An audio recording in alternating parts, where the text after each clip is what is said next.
A'udzubillahi minasyaitonirrajim. Bismillahirrahmanirrahim. Ya ayyuhalladzina amanu kutiba alaikumusshiyam kama kutiba alal ladzina min qablikum la'allakum tattaqun. Ayat ini merupakan ayat yang diturunkan Allah sebagai perintah puasa kepada Nabi Muhammad yang diperuntukkan kepada umat muslim, yang mana menurut ijtima' ulama diturunkan pada tanggal 10 Sya'ban pada tahun kedua Hijriyah. Nah, di sini dijelaskan bahwa puasa telah diwajibkan kepada umat-umat terdahulu. Bagaimana mereka puasa? Menurut beberapa kitab-kitab tafsir, Nabi Adam hingga Nabi Isa itu melaksanakan puasa Ayyamul Bid 3 hari setiap bulannya. Kemudian Nabi Musa dan pengikutnya melaksanakan ibadah puasa 40 hari. Dan ada lagi ibadah puasanya Nabi Daud yang mana beliau sehari puasa, kemudian berbuka, puasa lagi, berbuka lagi. Nah, demikian bahwa jelas puasa ini telah disyariatkan pada Nabi terdahulu.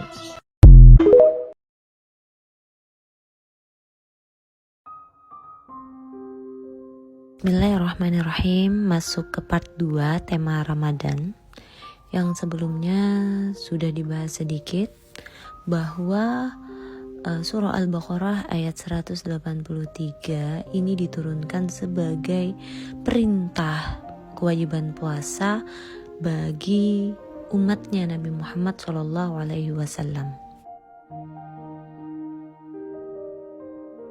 Sebenarnya penting harus kita ketahui, sebelum diturunkannya ayat ini, Rasulullah Muhammad SAW sudah melaksanakan puasa.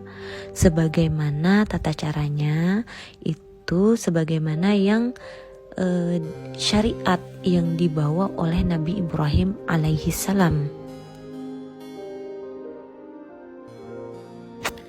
Untuk waktunya, di dalam hadis riwayat Mu'adz bin Jabal, beliau menceritakan bahwa Rasulullah Muhammad SAW itu melaksanakan puasa, yaitu puasa Asyura dan puasa Ayyamul Bid.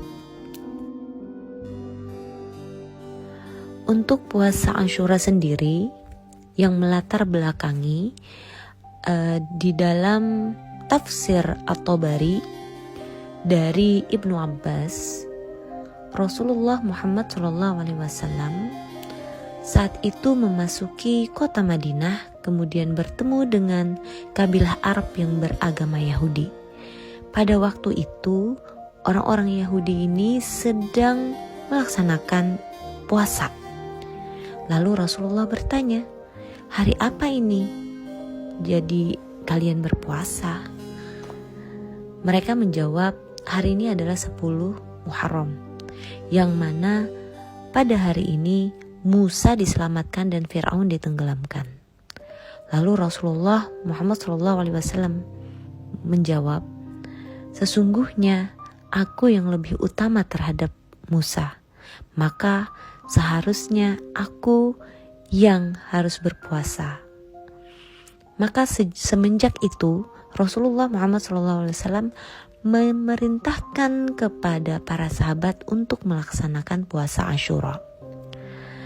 Untuk Ayyamul Bid sendiri, sebelumnya sudah dijelaskan bahwa pada umatnya Nabi Adam sampai Nabi Isa, mereka melaksanakan puasa 3 hari setiap bulannya. Nah, jadi untuk Ayyamul Bid ini sejarahnya ada di tafsir As-Sa'labi.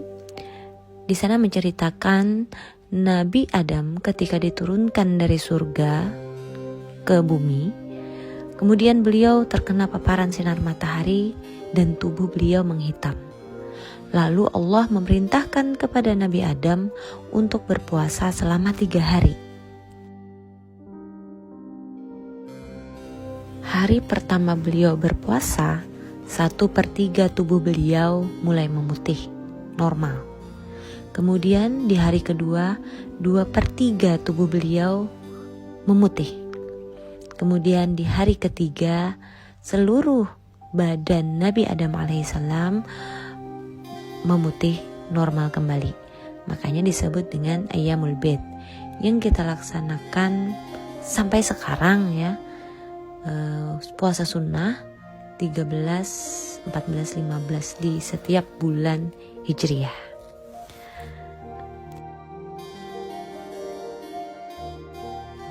Kemudian setelah diturunkannya ayat khusus perintah puasa bagi umatnya Nabi Muhammad SAW, nanti akan ada perbedaan tata cara dan waktu puasa, dan insya Allah akan dibahas di part 3. Sekian untuk part 2. Alhamdulillahi Rabbil Alamin.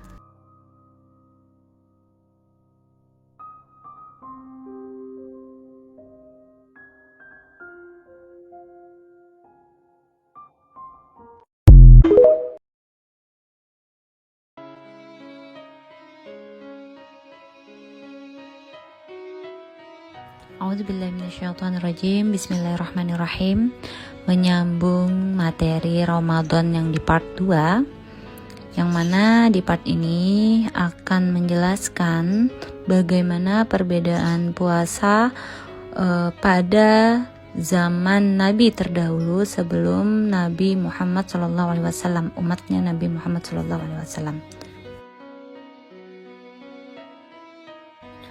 Untuk puasa pada umat-umat terdahulu itu sudah dijelaskan sebelumnya, yaitu di dalam kitab-kitab tafsir ternyata ditemukan bahwa dari zaman Nabi Adam sampai Nabi Isa itu melaksanakan puasa, terutama puasa 3 hari di setiap bulannya atau Ayyamul Bid.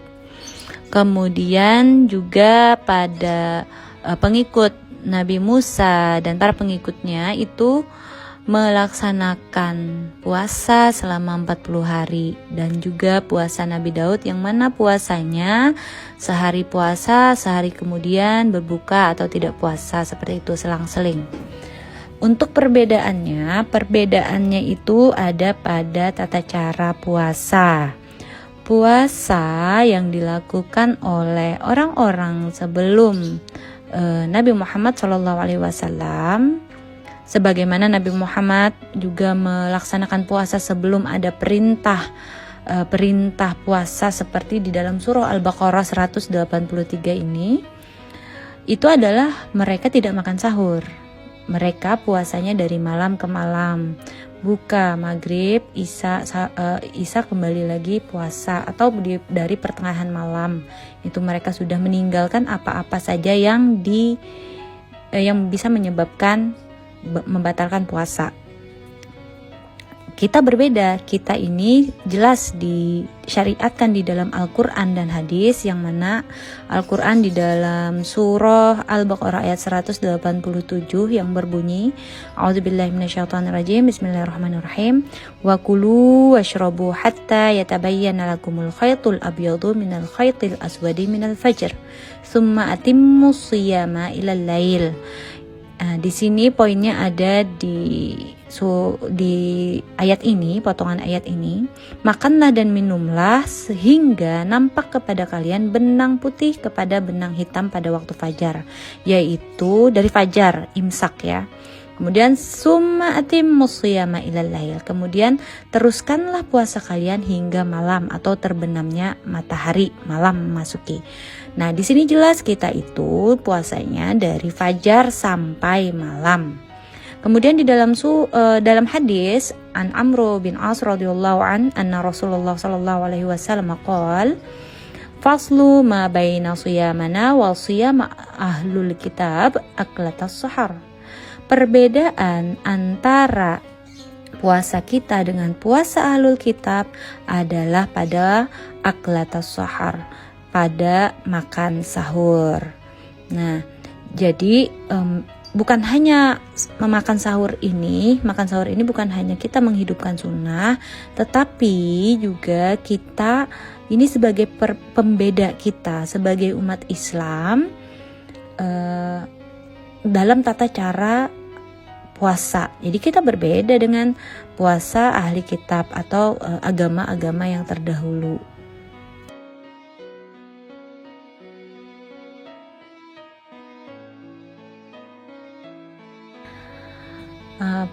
Jadi makan sahur ini sebagai pembeda tadi ya. Jadi perbedaan antara cara puasa kaum muslimin dengan kaum non muslim gitu ya, merupakan hal yang sangat dituntut dalam syariat. Jadi kita bukan hanya menghidupkan sunnahnya Rasul dalam sahur tersebut, tetapi juga kita menandai bahwa kita adalah orang Islam, berpuasanya begini loh gitu ya. Baik, alhamdulillah, wallahu a'lam bishawab.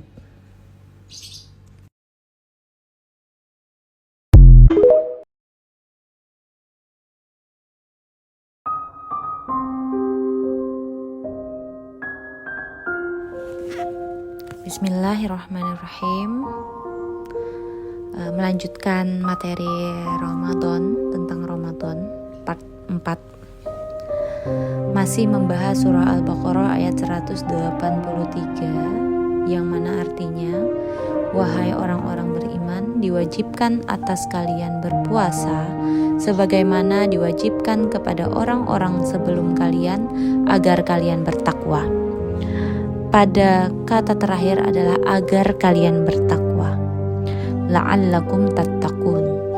Dengan adanya perintah puasa, kita la'allakum tattaqun di sini maksudnya adalah kita diharapkan menjadi orang yang bertakwa. Orang yang bertakwa adalah orang yang mampu memproteksi diri dari nafsu-nafsu di luar manusia, yaitu nafsu kebinatangan. Contohnya seperti di dalam kita berpuasa, kita mengosongkan perut. Jadi kita jauh dari nafsu binatang yang mana kita tahu bahwa nafsu binatang itu kerjaannya cuma makan ya. Cuma makan, semakin gemuk dia semakin mahal, contoh seperti sapi gitu ya. Kemudian nafsu kebinatangan apalagi? Nafsu kebinatangan merasa diri paling hebat. Ketika kita bisa merasakan lapar, haus, berarti kita merasa kecil di hadapan Allah. Karena diri ini kalau tidak dikasih makan, kalau tidak dikasih minum, bisa merasakan lapar dan haus. Berarti kita ini tidak hebat, kita membutuhkan makan untuk bertahan. Berbeda dengan binatang, dia akan merasa hebat kalau dia kuat gitu ya, seperti hukum rimba. Siapa yang kuat, dia yang hebat, maka dia yang akan ditakuti. Sedangkan manusia itu tidak, kita sama dan diajarkan sama ketika kita melaksanakan ibadah puasa Ramadan. 1 bulan penuh orang-orang merasa puasa dengan waktu berbuka yang sama ketika maghrib dan sahur yang sama ketika imsak subuh. Secara umum ada indikator takwa. Yang pertama, ada 4 ya. Yang pertama, al-khauf minal jalil. Ada rasa takut kepada Allah yang Maha Agung. Orang yang bertakwa semestinya merasa selalu diawasi oleh Allah kapanpun dan dimanapun. Juga mengakui bahwa selain Allah subhanahu wa ta'ala adalah kecil. Jika kita merasa pada hal-hal kecil seperti bencana alam dan lainnya, maka selayaknya kita lebih takut kepada zat yang mengatur itu semua, yaitu Allah subhanahu wa ta'ala. Indikator ini menunjukkan bahwa puasa menghendaki peningkatan keimanan, khususnya prinsip tauhid. Indikator kedua adalah al-amal bitanzil, beramal sesuai tuntunan syariah. Disebut bertakwa itu jika seseorang menjalankan apa yang menjadi perintah Allah dan menjauhi segala apa yang dilarang. Nah, dengan puasa ini menjadi latihan utama dalam menerapkannya. Indikator ketiga ada ar-ridha bil qalil. Ridho dengan yang sedikit. Jiwa manusia menghendaki sangat banyak. Obsesinya tinggi, namun seringkali tidak dibarengi dengan ridho atas ketetapan Allah Subhanahu wa Ta'ala. Dengan kita puasa, kita diajarkan untuk menerima walaupun sedikit, bersyukur dengan apa yang didapat, serta berkeyakinan penuh bahwa Allah Subhanahu wa Ta'ala telah menciptakan segala sesuai dengan kadarnya. Contoh saja, ketika kita buka puasa dengan makan seadanya, perut kenyang, sudah cukup untuk sholat dan tarawih. Kemudian apabila kita kebanyakan makan, kita susah bergerak, kita susah bernapas bahkan. Kemudian indikator yang keempat adalah al-istiqdad liyaumil rahil, menyiapkan untuk kehidupan akhirat.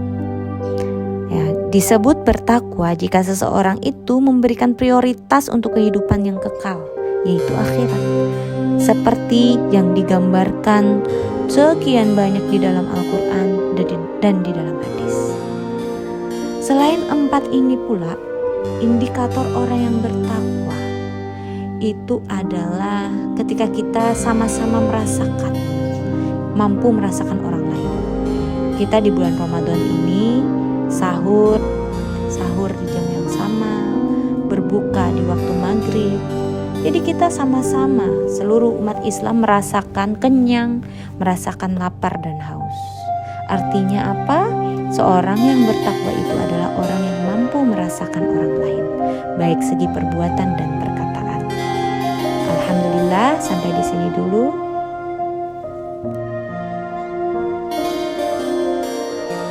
Akan dilanjut di part berikutnya ya.